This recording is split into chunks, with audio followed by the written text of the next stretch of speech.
السلام عليكم المشاهدين، كي دايرين؟ لاباس عليكم؟ كنشكركم مره اخرى وكنشكركم على المتابعه. كما كنت نقول لكم من بعد، الرومبا اللي تصايبت هي هذه. الطريق راه صايبوها، ما كانش بحال هكا ما شاء الله. يعني راه الاشغال يعني قاموا بالواجب ديالهم. يعني هادوك الحفاري اللي كانوا تصايبوها هما، ما الدنيا تصايبت هنا وتقادت. وكنشكر الناس اللي اشتغلوا اللي خدامين في هذا الميدان هادو حتى هما. الحق الشكر كيرجع ليهم. يعني كيضربوا واحد التماره باش كيخليو المواطنين كما قلت لكم غادي بواحد السياقه مرتاحه. في الحقيقه نقول لكم هاد البلاصه مصايبه، انا جاتني احسن من الطرق تزيد وتوقف. شحال باغا تخلصي مثلا كل حفاري. وبالنسبه لهنا شوف الطرق كي دايره ما شاء الله.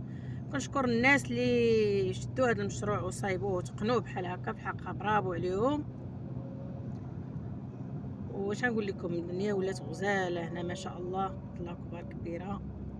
وكنشكر الناس اللي متبعني في القناه، وكنشكر داخل الوطن وخارج الوطن، وشكرا لكم بزاف. وما تنساونيش تشجيعات، وبكم كنزيد نعطي وكنتشجعوني، وشكرا لكم بزاف.